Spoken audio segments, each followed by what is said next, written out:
tell me what you see success as. We're talking about this whole issue of how do we achieve success in 2018. What is your view of success? So, I believe that everyone is equally but differently gifted.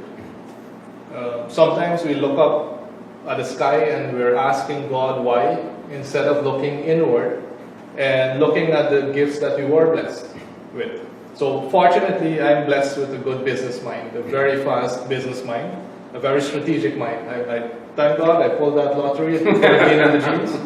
But I got circling. I got circling.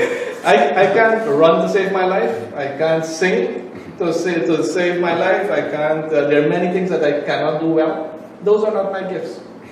And what I see success as is, as early as possible, and you need to do a lot of exploring, discover what gifts you are blessed with, and you'll realize that it might be more than one. Right? And once you've discovered it, control your time and invest your time in developing this gift. Sometimes we spend so much time trying to develop and address our weaknesses. I wanted to ask you about that, because there's a school of thought that says focus on your weaknesses to turning them into strengths. And then there's another school of thought that says focus on your strength. Forget your weaknesses, forget those things you aren't good at. What would you say to that as you're on the point? Well, we might as well do a strategy session. But my personal philosophy on that is to make sure that you understand that your strengths were meant to serve you.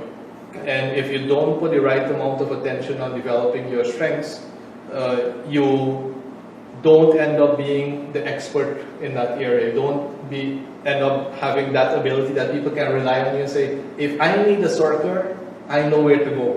If you need a strategy expert, you know where to go. Yes.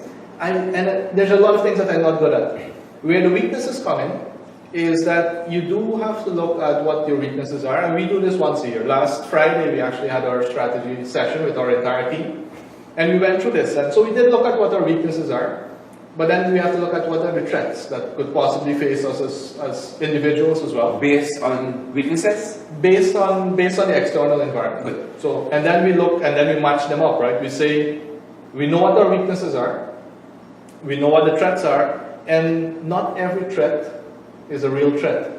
Because if the threat is something that would pursue your strengths, don't worry about it. Okay. Right? So I'm not worried about anybody or anything when it comes to strategy, because that is my strength. It will take them a lot to be able to overcome my strength. Okay. I should be worried about the thing that the threat that might attack one of my weaknesses, and then we create a plan A and a plan B for the weakness. Right?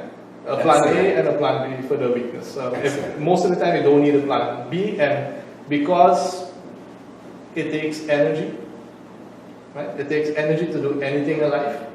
You either have to decide, am I going to play offensive? Am I going to work on my strengths? Or am I going to play defensive and just keep blocking in and keep safeguarding my weaknesses and not develop that strength?